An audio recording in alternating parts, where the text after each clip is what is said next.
Power and exponent का, घात एवं घातांक का एक मस्त प्रश्न है यहाँ पर।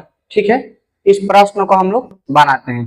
उससे पहले जिनको भी ये प्रश्न बनाने आता है वो लोग बना करके और इसका आंसर बताइए कि आंसर क्या होगा। 5 के पावर m प्लस 2 प्लस 5 के पावर m प्लस 1 बराबर 750 हो तो m बराबर क्या होगा। ठीक है, 5 के पावर m प्लस 2 प्लस 5 के पावर m प्लस 1 बराबर 750 दिया है। देखिए यहाँ पर ये जो प्लस दे दिया है ना, इसके वजह से ही सवाल आपसे नहीं बनेगा, और उसके जवाब पर गुणा दिया रहता तो सवाल बनाने में कोई दिक्कत नहीं होता, लेकिन वहां पर प्लस दे दिया है, इसके वजह से ही सवाल बनाने में सारा दिक्कत है। कैसे इसको बनाया जाएगा, इसको बनाना भी बहुत आसान ही होता है। 5 के पावर m प्लस 2 प्लस 5 के पावर m प्लस 1 बराबर 750। आपको मालूम है यहाँ पर एक सूत्र हम यहाँ पर एक्सप्लेन करते हैं, थोड़ा सा ध्यान दीजिएगा। अगर a के पावर, ठीक है, अगर a का पावर n प्लस m दिया रहता है, मतलब 2 बार जोड़ के रूप में दिया रहता है, तो आप इसको अलग अलग लिख सकते हैं। a के पावर n गुणे a के पावर m लिख सकते हैं। जैसे आपको हम यहाँ पर उदाहरण के माध्यम से भी समझा देते हैं। अगर मान लो कि x के पावर 6 प्लस n दिया हुआ है, 6 प्लस n दिया हुआ है, तो आप इसको लिख सकते हो 6 के पावर, यहाँ पर देखो x के पावर 6 गुणे 1 बार x के पावर n। आप अलग अलग पावर के रूप में उसको तोड़ सकते हैं। तो यहाँ पर भी हम लोग इस प्रश्न को इसी कंसेप्ट के माध्यम से बनाने की कोशिश करेंगे। ठीक है, तो आप इसको अलग अलग तोड़ दीजिए। आप इसको लिख सकते हैं 5 के पावर m और गुणे 5 के पावर कितना 2 प्लस इसको आप लिख सकते हैं 5 के पावर m गुणे 5 के पावर 1। फिर से गुणा में पावर जुटेगा, यहाँ पर भी पावर जुटेगा तो पुराना वाला आ जाएगा, और इधर हो गया आपका 750।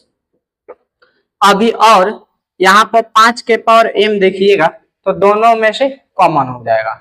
दोनों में 5 के पावर m है, दोनों में से 5 के पावर m कॉमन ले लीजिए।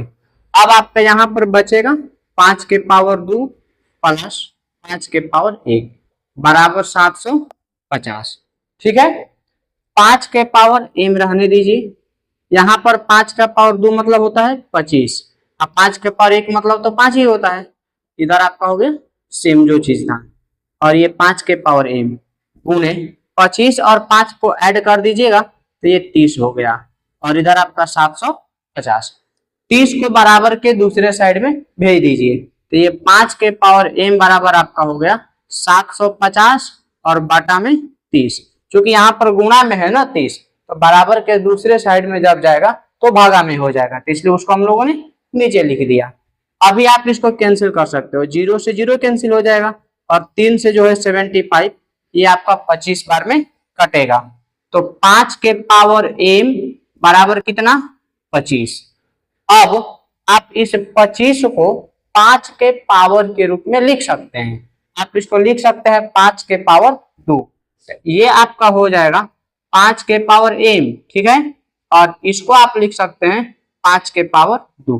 तो जब दोनों का बेस सेम है, जब भी दोनों का बेस सेम रहेगा, आधार दोनों का सेम रहता है, तो उनका जो पावर होता है ना वह भी बराबर होता है। तो आप यहाँ पर लिख सकते हैं, अतः m बराबर कितना 2, यही आपका आंसर हो गया। m बराबर 2 जो है वो इसका आंसर है। तो इस प्रश्न को आपको बनाने में कोई दिक्कत नहीं होगी अगर आप यहाँ वाला चीज ध्यान से कर पाते हैं। यहाँ पर थोड़ा सा आपको ध्यान देने की जरूरत है, और ये तभी संभव है। अब देखो गलतियां तो बहुत सारे लोग करते हैं, आप भी करेंगे। आप तुरंत से इसी को गुणा समझ करके आप पावर जोड़ देंगे, जो कि गलती है, क्योंकि यहाँ पर बीच में प्लस दिया हुआ है ना, तो एक साथ इन दोनों को जोड़ा जा ही नहीं सकता है जब तक कि पावर सेम नहीं रहेगा। ठीक है, इस प्रश्न को ध्यान से ऐसे समझ लीजिए, इसमें सभी स्टेपों को ध्यान से रख करके बनाया गया है ताकि आपको इस प्रकार के कोई भी प्रश्न अगर बनाने के लिए मिले तो उसमें कोई दिक्कत नहीं आएगी। ठीक है।